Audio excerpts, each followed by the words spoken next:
قافلة الهدى الدعوية. الله والعبادة والصلاة انتهينا منها، ساعتين تروح هذه عبادة صلاة. نبغى شيء الآن 22 ساعة كيف نجعله عبادة؟ الساعتين خذناها. والله عند هذه كلنا نحب الله ما فيش، لكن أحب شيء عندك من الدنيا النوم. لا يمكن أن ننام إلا إذا صار في شيئين، وشهم؟ الأمن والبطن مليان، أمن وشبع جان النوم.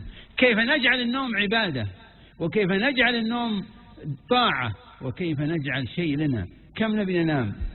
أهل الطب يقولون ما في أقل من 6 ساعات. يا ابن معود خذ 12 ساعة على حسابي ما يضر. في الصيف نم، لكن نم نوم شرعي. ترى قضية إسلامي هذه كلمة مستجدة في الأخير، والمفروض أنها ما تقال. احنا كل شغلنا ايش؟ شرعي. إسلامي كلمة من الكلمات اللي جت في 50 سنة الأخيرة في الإعلام، وأصبح يقال هذا شيء إسلامي، وذا حجاب إسلامي، وذا مدري وش إسلامي، وهو المفروض أننا نستبدلها بكلمة شرعي. كيف ننام نوما شرعيا ونأخذ أجر عليه؟ ننام زينب، وليست زينب بنت الحبيب صلى الله عليه وسلم، زينب عالمة من علماء الأمة تابعية، قالت نعم العبادة على المخدة، وفعلا صدقت. نعم العبادة على المخدة، عبادة ومخدة، نعم العبادة. فكيف نجعل النوم عبادة؟ ها يا أخوان، جابها. إذن نتوضأ، بس الوضوء كان بياخذ منك 2 3 يا معود. أنت أصلا تبي تروح دورة المياه، تبي طير شيء منه ولا منك، رايح وبتغسل فمك وبتسوي وبتمعجن توض. اسمعوا ما للمتوضأ.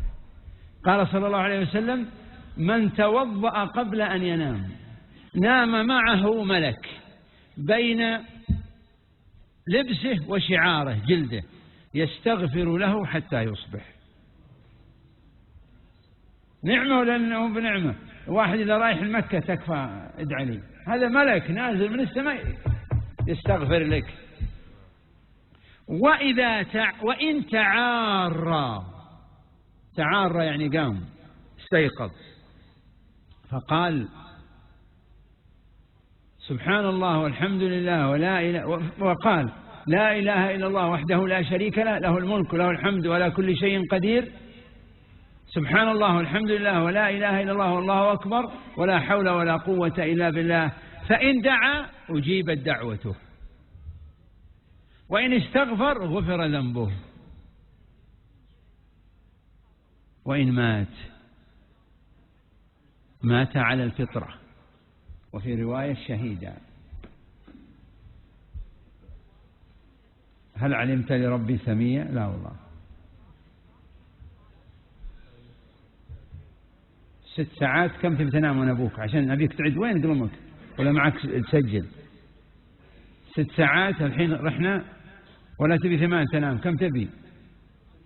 6 يكفيك؟ 6 راحة عدوا. طيب إذن 6 راحت في طاعة. واحد استغفر لك، وإن استيقظت. ووالله يا أخوان منذ أن طبقت الوضوء ما يخليك الشيطان أصلا تنقلب ينومك. أول ما أقوم أقول شو الذكر وش أدور لا إله إلا الله، نسيني إياها ما دريت إلا نايم. اللي عنده أرق يتوضأ وينام، لا يمكن ينقلب. وننقلب نومه الشيطان بسرعة، نم لا تبهذلنا بعد. تبي تدعي، تبي تقول ربي اعصمني من كذا، ويقول ربي تم وجبت. لا نم. فينيمني الشيطان. ما أذكر إذا أنا استيقظت 10 مرات يمكن مرة ولا مرتين دعيت واستغفرت، لأنه ما يخليك أبد.